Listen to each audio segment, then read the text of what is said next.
I just became monetized on YouTube. And it's neat. Not really, but it's a lot to get used to. I have 1,500 subscribers. YouTube does not give 1,500 subscriber channels a play button. But I figured since I just became monetized, and it's the thing that most people do when they hit that point, I'm going to make my own play button. Since I'm a little extra, so is my button. Let me show you what I got. I wanted to do the things that my channel does for this play button. So I 3D designed and printed a bunch of pieces. Look at that. That's weird. Full of filigree. A resin play button, which is going to be zinc cast. And then a bottom filigree. And it looks really neat. We're going to get to that. First thing I'm going to need to do is laser cut, because I want this on a black acrylic sheet. I've got some black. I need to laser cut it and put it in. It won't fit in my cutter. My cutter doesn't, because this is 8.5 by 10.5. My laser cutter can only do 8. So to get everything lined up and perfectly centered, I'm going to cut the center first and then go over to the bandsaw. We'll measure everything and then cut out the perimeter so I know that the square is exactly where I want it to be. So I'm going to laser cut that and we'll be right back. It's cut out. I'm going to measure over 3 inches, make a line, measure over 3 inches, because this is a 3 across.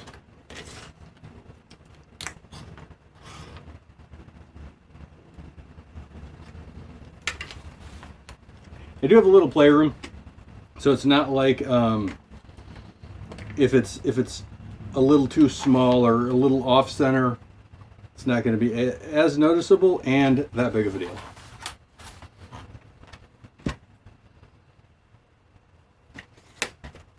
That's way easier than trying to line up this top corner with my laser cutter. Yeah, it's a little wasteful with material, but that is not the end of the world. Because no matter how good I am, you look, see how this one's a little wider than down here? So it's just a touch off center, or off square. And that was going to happen no matter what I did. So good. I have limitations. Alright. I believe up and down was 2.5. Yes.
Perfect.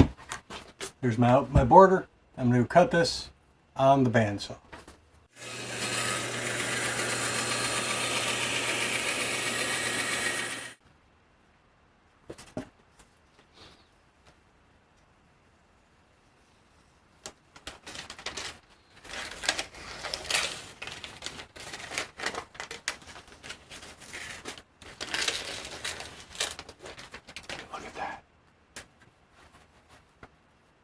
That's super shiny black.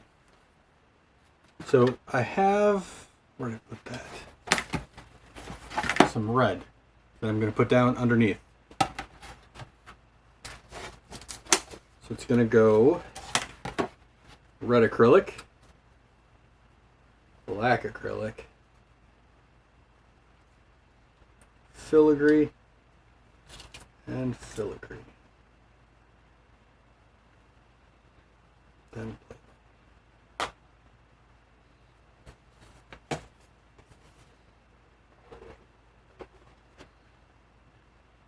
I'll give you a sneak peek. That's the rough idea. But as you can see, these 3D prints are pretty rough. So I'm going to clean up all the edges, and then we'll get to acetone. I got this one cleaned up, well, mostly cleaned up, right? There's still some flashing right in here, and the top surface doesn't look that great.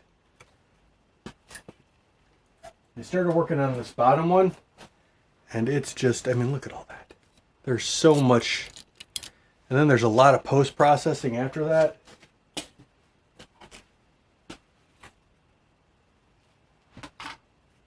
But it occurred to me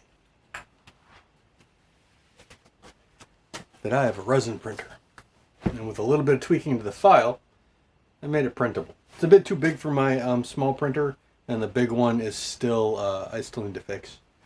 But let me pull you in so you can see the difference. Resin, it's just done. I had to split the wings off, so they're separate pieces. And then when I did it, because I'm a genius, I forgot to make sure the letters were attached.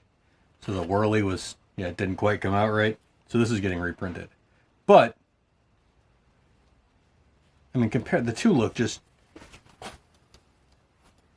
there's no cleanup on this. I'm gonna have to brush this with a toothbrush and some isopropyl. Other than that, this is just ready to go. It's ready for paint. And that will save me an unbelievable amount of time. Now, yeah, I can't do it now. These are done and I should just,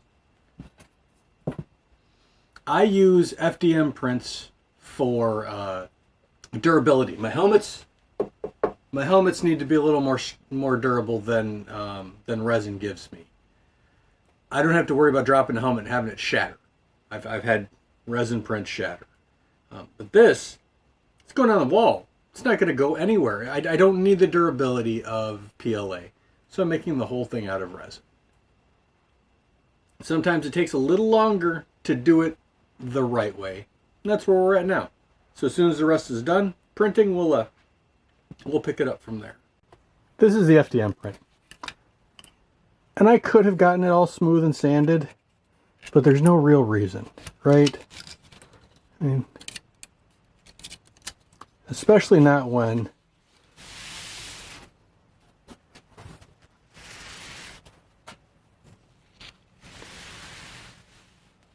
my resin printer does just such an amazing job.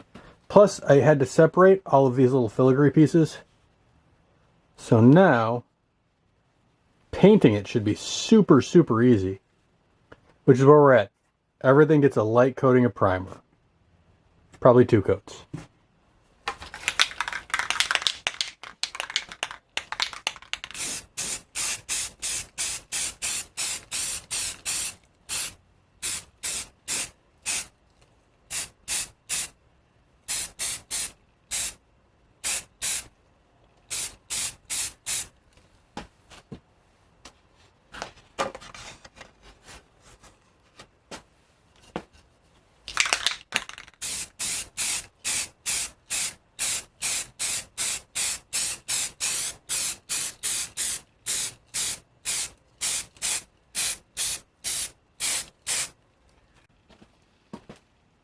Primer's had time to dry. Everything looks fantastic. Now we're going to hit it with flat black enamel. I don't like gloss if I'm putting another coat on top. The gloss is where things tend to wrinkle and orange peel, and that's what causes most of the problems I've had. That's why I go with flat whenever possible. That way I know nothing is going to interact with this paint. In theory. Let's find out.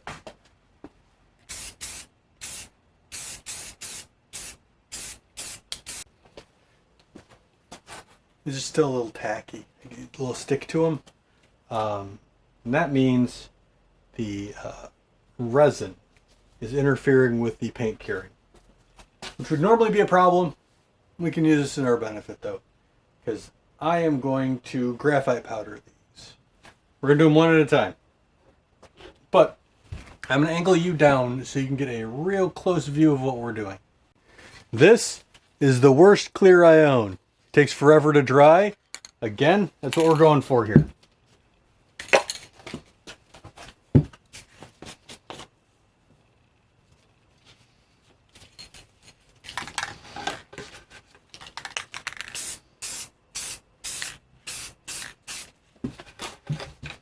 Take my brush, dip it in, and coat the heck out of it.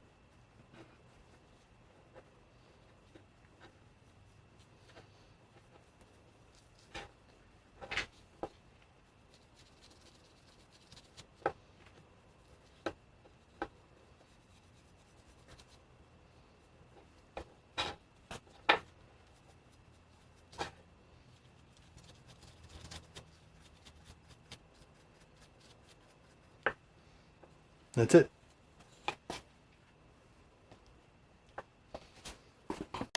So we haven't polished this yet. This has just been brushed off. We can see a huge difference, right? Mats it down a lot.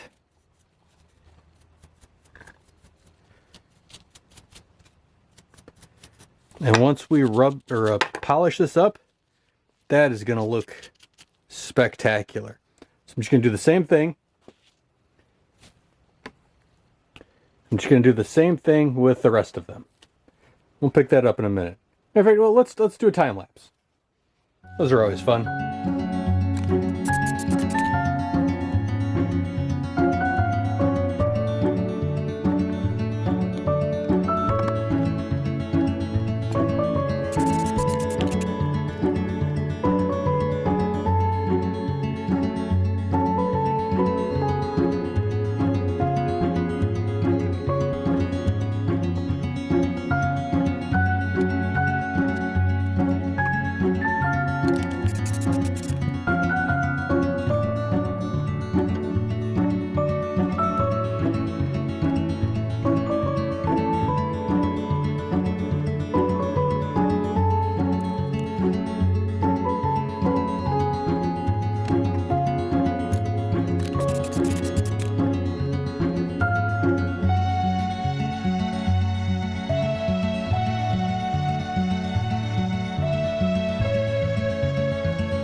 Tray is where I've been dumping all of the excess graphite powder.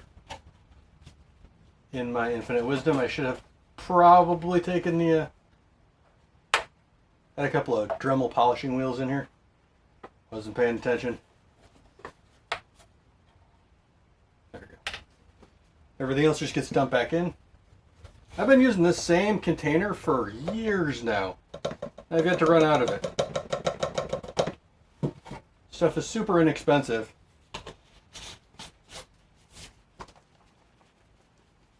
I'm gonna give that time to fully dry. Probably a couple hours. We'll pick it up from there. Since I'm gonna cast this out of zinc, I have these two Ghostbuster bumpers I didn't like. And they almost fit. This one does. I'll be right back. All right. Fits now. Close it. Start that up. It's zinc, so I have it set to 750. My play button just goes right in the center. I'm going to coat the whole thing in parting compound. Weird. I'm going to coat the whole thing in parting compound, and then we're just going to sift sand on top. I have lots of playlists where I do this. In fact, I think I have an entire playlist on just metal casting. So if you're interested in this, keep in mind, everything I'm doing today is dangerous.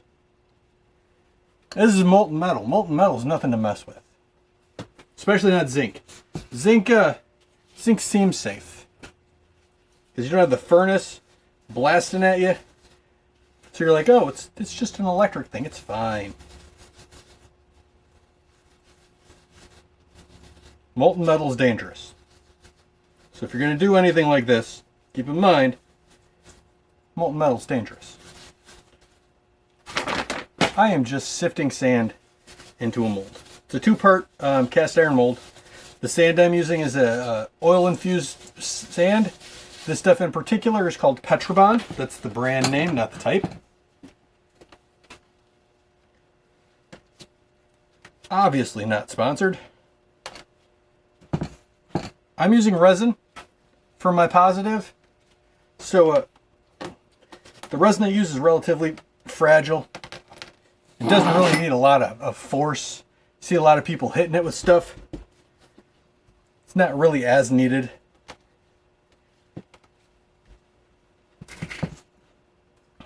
It looks good on camera.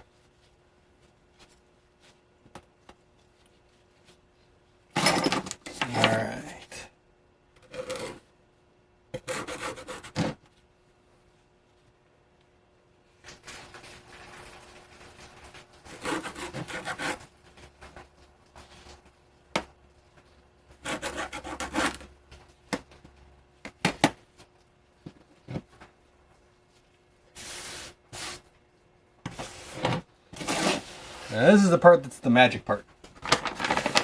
Sand, well, this sand sticks to itself. Like, kind of like a resin does. Or silicone. Silicone sticks to silicone. Nothing else. This stuff sticks to itself very well. So my parting compound ensures that it doesn't. If this is the backside, I'm not terribly worried about it. I am just not gonna sift. I'm just gonna dump. I could do this as an open mold, so it's just one side and I just pour in it. I feel the head pressure from having a two-part mold makes for better castings. I could be mistaken, but that's just what I have found.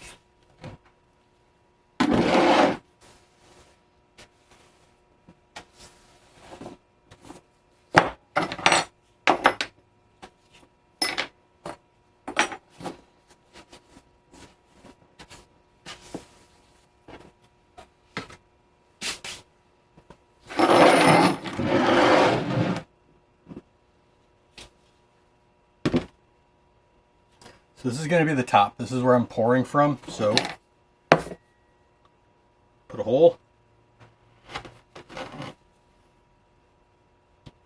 And I'm using a small piece of brass as risers. Just in each of the corners. This mold's kind of thin. I am a little worried about it doing the thing it's supposed to be doing. At least the thing I want it to do.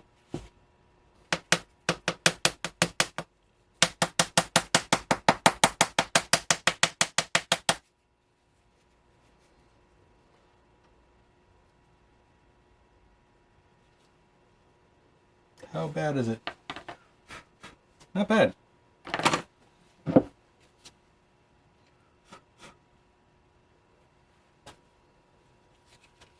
Looks like a play button.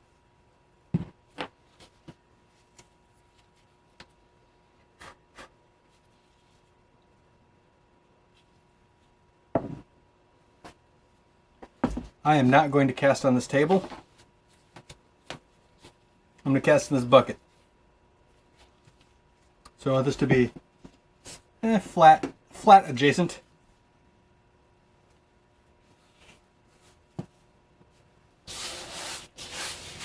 We're at 150. I'm just going to let it go, like I said, till 750, and then we'll pick it back up then.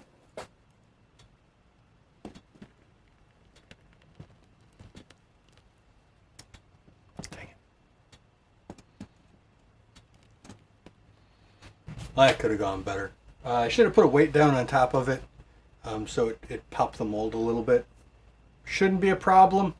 We'll see in a few seconds when I open this up. Luckily it's zinc and this stuff cools pretty quick. Let's see what we got. Oh, for the goodness.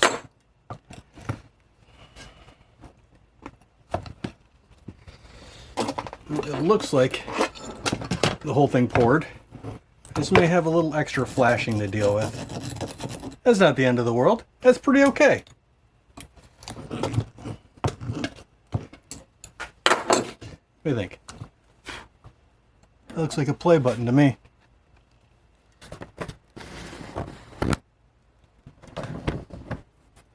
That's not bad. Neat. All my risers even filled out. That is pretty. Actually, it's not perfect. Nothing I do really is. I mean,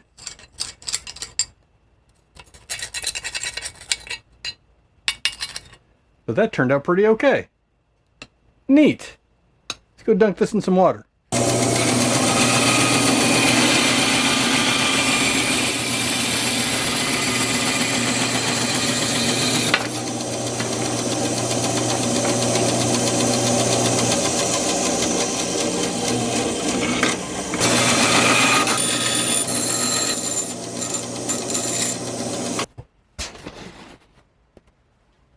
A little bit of light 320 and a shiny, difficult to see thing. It's a little pitting right here. This is opposite the sprue, so sand probably fell in there. I'm okay with it. I like it. It will add to the overall feel of the piece. And if I don't like it, I'm gonna melt it down and do it again. It's pretty easy to do.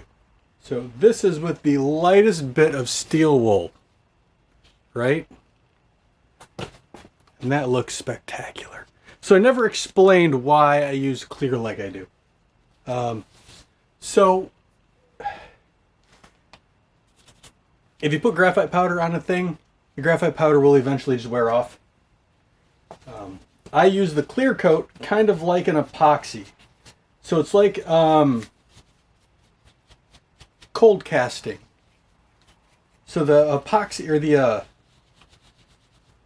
graphite powder kind of bonds with the clear on top and kind of holds it all in place. And then I just go over everything lightly as if I were to actually clean it with like steel wool or a very fine buffing wheel.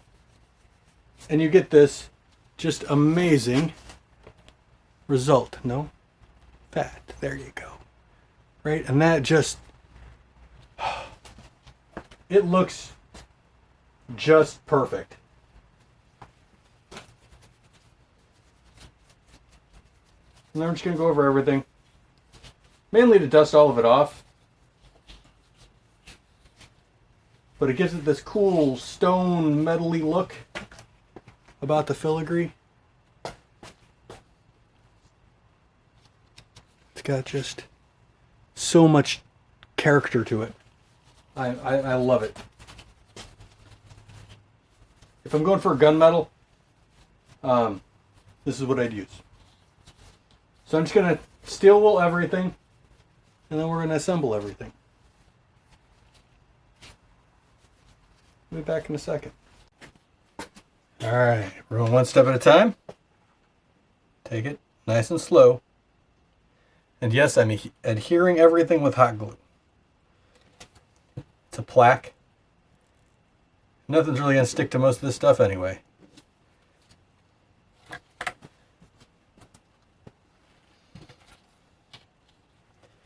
See if I can figure out how to peel this paper. There we go.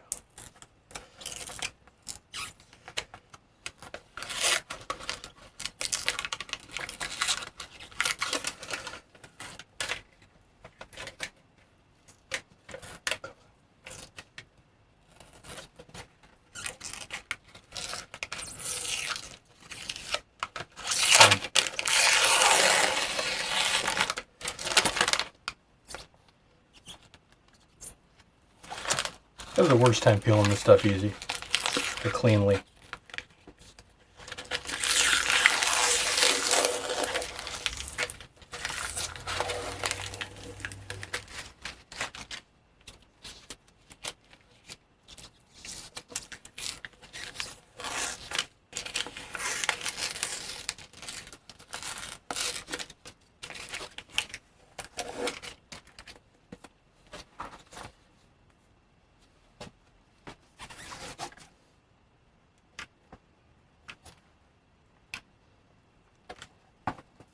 This one I'm a lot less worried about because the frame itself will hold it in place.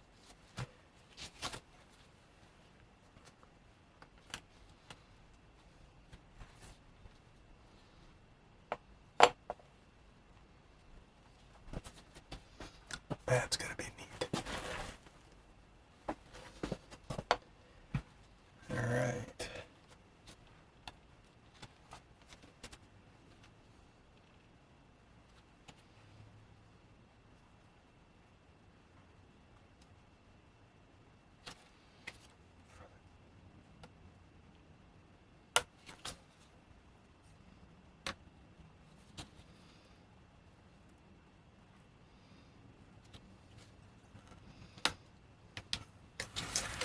There we go.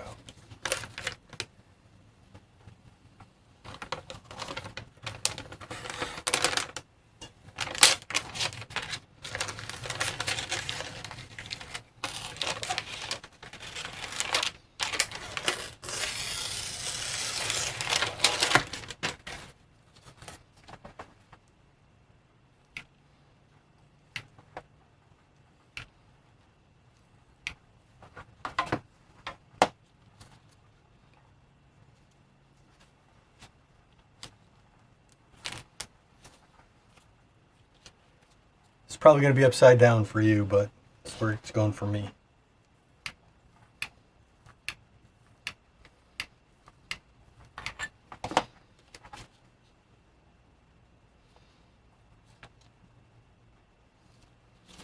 Okay. Spin you around so you get to watch this.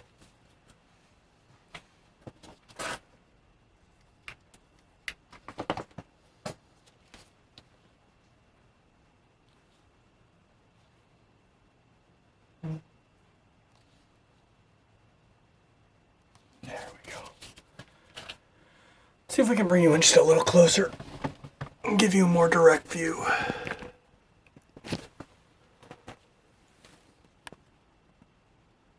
There we go. Before I get too far, I want to make sure it still fits in the frame beautifully. All right.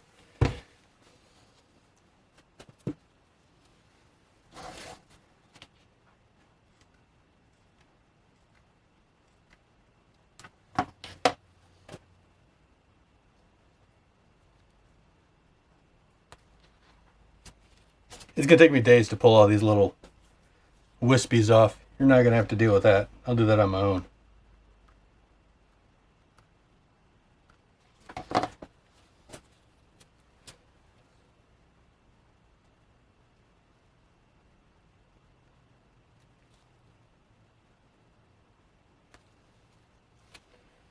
Alright. Now for these guys. I'm going to put these guys in place first and then figure out where they go. Alright, so this is the one that goes up. And this is the one that goes up. And these are the two that go across.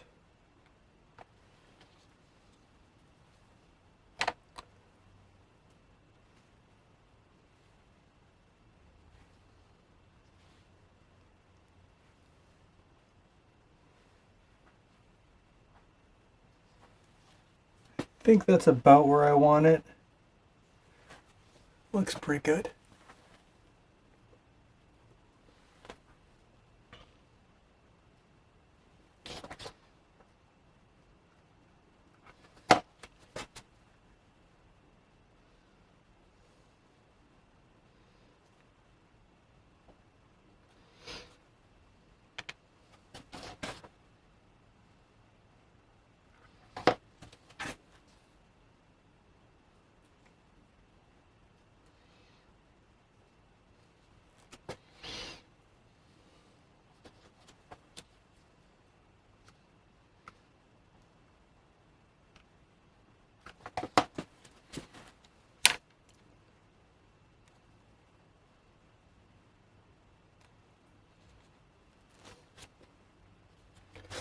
New glue stick.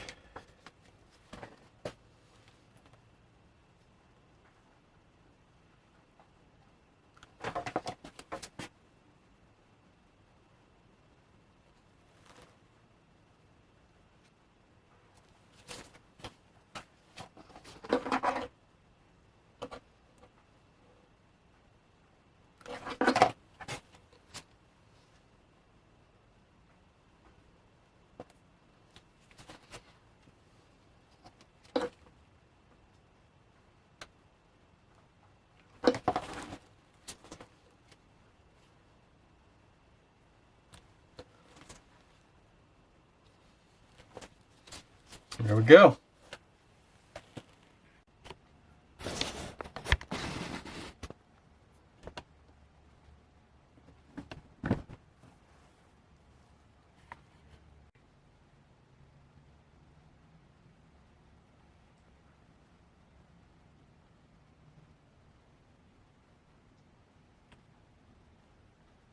Silly little YouTube button for a silly little YouTube channel. Most YouTubers, most maker YouTubers at least, make their own button because YouTube doesn't give you one at just monetized. I believe it's 100,000 that you get the silver play button, and then 1 million at a gold. I'm probably never going to see a gold, but I can make my own. I'm not sure where it's going to go. I may drop the proton. I may lift the proton pack up and put it underneath it. I keep bumping into that thing constantly, and I think that might help. We'll see. Because that proton pack is changing out for the full-size one eventually anyway. But thanks for coming along and indulging me on a little side quest. I'm very happy with how it turned out. But we'll be on to costumes next week, I'm sure. And that's because that's what I do. I do costumes and props. I make a lot of weird stuff. Since I'm now monetized and the pressure is kind of off, we may branch off into other things, maybe a little bit of art here and there. We'll see. We'll play it by ear. And if you want to see where we're going to go, maybe think about sticking around. A like would be nice. Share. A comment. I always love reading comments, and I'm small enough that I answer almost every single one of them. But thanks for making it to the end, and I hope I see you next time.